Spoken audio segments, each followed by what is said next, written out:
Price lord. ದೇವರ ಅತಿ ಪರಿಶುದ್ಧ ನಾಮಕ್ಕೆ ಸ್ತೋತ್ರವಾಗಲಿ. ಮತ್ತೊಂದು ದಿನವನ್ನು ಕಾಣುವಂತೆ ದೇವರು ನಮಗೆ ಕೃಪೆ ಮಾಡಿದ್ದಕ್ಕಾಗಿ ಸ್ತೋತ್ರ.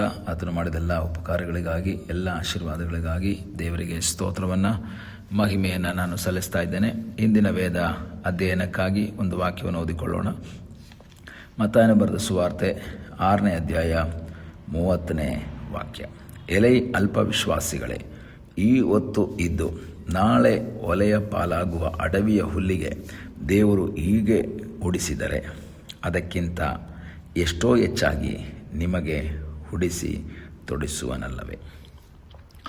ಯೇಸುಸ್ವಾಮಿ ತನ್ನ ಸೇವೆಯಲ್ಲಿ ಪರ್ವತದಲ್ಲಿ ಕೂತು ಮಾಡಿದಂತಹ ಬಹಳ ಗಮನಾರ್ಹವಾದಂತಹ ಒಂದು ಸಂದೇಶವಾಗಿತ್ತು. ಮತ್ತಾಯ 5, 6 ಮತ್ತು 7ನೇ ಅಧ್ಯಾಯ. ಬಹಳ ಫೇಮಸ್ ಆದಂತಹ ಪರ್ವತ ಪ್ರಸಂಗವನ್ನು ನಾವು ಈ 3 ಅಧ್ಯಾಯಗಳಲ್ಲಿ ನೋಡ್ಬೋದು. ಅದರ 2ನೇ ಅಧ್ಯಾಯದ ಕೊನೆ ಭಾಗಗಳಿಗೆ ಬಂದಾಗ ಯೇಸುಸ್ವಾಮಿ ಜನರಿಗೆ ಹೇಳ್ತಾ ಇದ್ದಾನೆ, ನೀವು ಚಿಂತೆ ಮಾಡಬೇಡಿ. ಏನು ತಿನ್ನಬೇಕು, ಏನು ಕುಡಿಬೇಕು, ಏನು ಒದ್ದುಕೊಳ್ಬೇಕು, ಚಿಂತೆ ಮಾಡಬೇಡಿ. ನಾರ್ಮಲಾಗಿ ಈ ವಾಕ್ಯ ಓದಿದ ತಕ್ಷಣ ಕೆಲರಿಗೊಂದು ಸಂಶಯ ಬರುತ್ತೆ. ನಾವು ಚಿಂತೆ ಮಾಡದೇ ಇದ್ದರೆ ಹೇಗಾಗುತ್ತೆ, ನಾವು ಕೆಲಸ ಮಾಡಬೇಕು, ಕೆಲಸ ಮಾಡದೇ ಇದ್ದರೆ ನಮಗೆ ಹೆಂಗೆ ಊಟ ಅಥವಾ ಬಟ್ಟೆಗೆ ದುಡ್ಡೆಲ್ಲ ಹೇಗೆ ಸಿಗುತ್ತೆ ಎಂಬ ಒಂದು ಕನ್ಫ್ಯೂಷನ್ಸ್ ಬರೋದು ಸಹಜ. ಯೇಸುಸ್ವಾಮಿ ಕೆಲಸ ಮಾಡೋದು ಬೇಡ ಅಂತ ಹೇಳಲಿಲ್ಲ. ಯೇಸುಸ್ವಾಮಿ ಆಹಾರಕ್ಕಾಗಿ ಕಷ್ಟಪಡೋದು ಬೇಡ ಅಂತ ಹೇಳಲಿಲ್ಲ. ಆದರೆ ಯೇಸುಸ್ವಾಮಿ ಹೇಳುವಂಥ ಒಂದು ಮಾತೇನು ಅಂದರೆ, ನೀನು ಇಷ್ಟೆಲ್ಲ ಕಷ್ಟಪಟ್ಟು ಮಾಡ್ತೀಯ.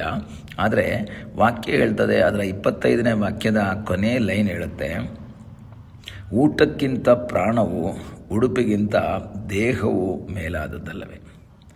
ಊಟಕ್ಕೋಸ್ಕರ ನೀನು ಸಂಪಾದನೆ ಮಾಡಬಹುದು, ಆದರೆ ಆ ಊಟಕ್ಕೋಸ್ಕರ ಸಂಪಾದನೆ ಮಾಡಿ ನೀನು ದುಡ್ಡು ತಂದ ಆ ಸಮಯ ಅಷ್ಟೊತ್ತೊಳಗೆ ನಿನ್ನ ಪ್ರಾಣ ಹೋಗ್ಬಿಟ್ಟಿದ್ರೆ ಏನು ಮಾಡ್ತೀಯ? ಏನೂ ಮಾಡೋಕ್ಕಾಗಲ್ಲ. ಆಗ ಪ್ರಾಣ ಊಟಕ್ಕಿಂತ ಬೆಲೆಯುಳ್ಳದ್ದು. ಯೇಸುಸ್ವಾಮಿ ಹೇಳ್ತಾರೆ, ಆ ಪ್ರಾಣನೇ ನಾನು ಕೊಟ್ಟಿದ ಮೇಲೆ ಆ ಪ್ರಾಣ ಉಳಿಸೋಂಥ ಸ್ವಲ್ಪ ಊಟ ಕೊಡಲ್ವಾ? 2ನೇದಾಗಿ ಅಲ್ಲೇ ಹೇಳ್ತಾರೆ, ಉಡುಪಿಗಿಂತ ದೇಹ ಮೇಲಾದದ್ದು. ನಾವು ಬಟ್ಟೆಯೆಲ್ಲ ಹೊಲಿಸ್ಕೊಂಡು ಅಥವಾ ಬಟ್ಟೆ ರೆಡಿಮೇಡ್ ತಗೊಂಡು ಮನೆಗೆ ಬರೋಷ್ಟೊತ್ತಿಗೆ ನಾವು ಸತ್ತೋಗ್ಬಿಟ್ರೆ, ಈ ದೇಹನೇ ಇಲ್ಲ ಅಂದರೆ ಏನು ಮಾಡೋದು? ಬಟ್ಟೆ ತಗೊಂಡು.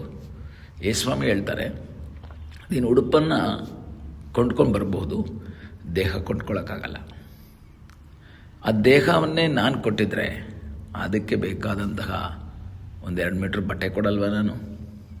ಯೇಸುಸ್ವಾಮಿಯ ಆ ಒಂದು ಪ್ರಶ್ನೆ ಬಹಳ ಗಮನಾರ್ಹವಾಗಿದೆ. ಏನು ತಿನ್ನಬೇಕು, ಏನು ಕುಡಿಬೇಕು, ಏನು ಹೊತ್ಕೊಳ್ಬೇಕು ಅಂತ ಚಿಂತೆ ಮಾಡಬೇಡ್ರಿ ಅಂತ ಹೇಳೋಕ್ಕೆ ಕಾರಣ, ಇದೆಲ್ಲವನ್ನು ನಿಮಗೆ ಕೊಡಬೇಕು ಅಂತ ನನಗೆ ಗೊತ್ತಿದೆ.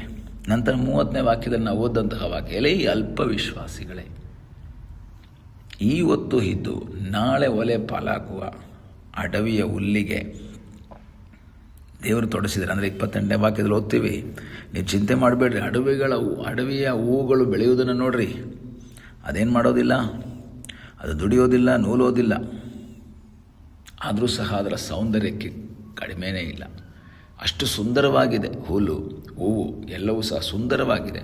ಅದಕ್ಕೆ ನಾನು ಈ ರೀತಿಯ ಸೌಂದರ್ಯವನ್ನು ಕೊಟ್ಟಿದ್ದರೆ, ಅದಕ್ಕೆ ಬೇಕಾದಂತಹ ಎಲ್ಲ ಸಹಾಯಗಳನ್ನು, ಬೆಳೆಯುವುದಕ್ಕೆ ಬೇಕಾದ ಎಲ್ಲವನ್ನು ನಾನು ಒದಗಿಸಿಕೊಟ್ಟಿದ್ರೆ ಅದಕ್ಕಿಂತ ಇನ್ನೂ ಎಷ್ಟೋ ಹೆಚ್ಚಾಗಿ ನಿನಗೆ ನಾನು ಮಾಡಲ್ವಾ? ನೀನು ಯಾರು? ನಾವ್ಯಾರು? ದೇವರಿಂದ ಸೃಷ್ಟಿಸಲ್ಪಟ್ಟಂಥವರು, ದೇವರ ಕೈಗಳಿಂದ ಸೃಷ್ಟಿಸಲ್ಪಟ್ಟವರು, ಪ್ರತ್ಯೇಕ ಉದ್ದೇಶದಿಂದ ಸೃಷ್ಟಿಸಲ್ಪಟ್ಟು ನಮ್ಮ ಮೂಗಿನಲ್ಲಿ ಜೀವಶ್ವಾಸವನ್ನು ಹೊಂದಿಕೊಂಡವರು ನಾವು. ಹುಲ್ಲು ಉಂಟಾಗಲಿ ಅಂತ ಹೇಳಿದಾಗ ಉಂಟಾದದ್ದು, ನಾನು ನೀವು ಉಂಟಾಗಲಿ ಅಂತ ಹೇಳಿದಾಗ ಉಂಟಾಗಿದ್ದಲ್ಲ. ನಮ್ಮನ್ನು ಸಮಯ ತಗೊಂಡು ದೇವರು ನೆಲದ ಮಣ್ಣಿನಿಂದ ರೂಪ ಕೊಟ್ಟು ಆತನ ಜೀವಶ್ವಾಸವನ್ನು ನಮ್ಮೊಳಗೆ ಕೊಟ್ಟು ಇವತ್ತು ನಾವು ಬದುಕುವ ಪ್ರಾಣಿಯಾಗಿ ಜೀವಿಸ್ತಾರೆ. ಹಾಗಾದರೆ ದೇವರು ಹೇಳ್ತಾರೆ, ನಾನು ಉದ್ದೇಶಿಸಿ, ನಾನು ಬಯಸಿ, ನಾನು ಸೃಷ್ಟಿ ಮಾಡಿದಂತಹ ನಿನ್ನನ್ನು ಈ ಹುಲ್ಲಿಗಿಂತ, ಈ ಹೂವಿಗಿಂತ ಇನ್ನೂ ಎಷ್ಟೋ ಹೆಚ್ಚಾಗಿ ತೊಡಸಲ್ವಾ, ಉಡಿಸಲ್ವಾ, ಊಟ ಕೊಡಲ್ವಾ? ಈ ಬೆಳಗಿನ ಸಮಯದಲ್ಲಿ ವಾಕ್ಯವನ್ನು ಕೇಳುವ ದೇವರ ಮಗುವೆ, ನಿನ್ನ ಜೀವಿತದಲ್ಲಿ ಸಮಸ್ಯೆಗಳಿರ್ಬೋದು, ನಿನ್ನ ಜೀವಿತದಲ್ಲಿ ಕೊರತೆಗಳು ಬಂದಾಗ, ದೇವರೇ ನನಗೆ ಯಾಕೆ ಈ ಕಷ್ಟ, ನನಗೆ ಯಾಕೆ ಈ ಸಮಸ್ಯೆ ಎಂಬುದಾಗಿ ನಿರಾಶೆ ಪಡ್ತಾ ಇರ್ಬೋದು, ಚಿಂತೆ ಮಾಡ್ತಾ ಇರ್ಬೋದು. ಆದರೆ ವಾಕ್ಯ ಹೇಳುತ್ತೆ, ನೀನು ಚಿಂತೆ ಮಾಡಬೇಡ, ನೀನು ನಿರಾಶನಾಗಬೇಡ, ನಿನಗಾಗಿ ಸಹಾಯ ಮಾಡುವ ಒಬ್ಬ ದೇವರಿದ್ದಾನೆ. ಅಡವಿಯ ಹುಲ್ಲನ್ನು ಹೂವನ್ನು ಬೆಳೆಸಿದ ದೇವರು, ಅದಕ್ಕೆ ಬೇಕಾದ ಸೌಂದರ್ಯವನ್ನು ಕೊಟ್ಟ ದೇವರು ನಿನ್ನನ್ನು ಸಹ ನಡೆಸುವುದಕ್ಕೆ ಶಕ್ತನಾಗಿದ್ದಾನೆ. ಆದ್ದರಿಂದ ದೇವರ ವಾಕ್ಯದಲ್ಲಿ ದೃಢವಾಗಿ ನಿಲ್ಲಿರಿ, ದೇವರ ಮೇಲೆ ಪೂರ್ಣವಾಗಿ ಭರವಸೆ ಇಡಿರಿ. ಇಂದಿನ ಕಷ್ಟಗಳನ್ನು ನೀಗಿಸುವಂತಹ ಒಬ್ಬ ದೇವರು, ಇಂದಿನ ಸಮಸ್ಯೆಗಳಿಗೆ ಪರಿಹಾರ ಕೊಡುವ ದೇವರು, ಇಂದಿನ ಎಲ್ಲ ಕಾರ್ಯಗಳಿಗೆ ಒಂದು ಬಿಡುಗಡೆ ಕೊಡುವಂತಹ ದೇವರು ನಿನಗಾಗಿ ಜೀವಿಸ್ತಾ ಇದ್ದಾನೆ.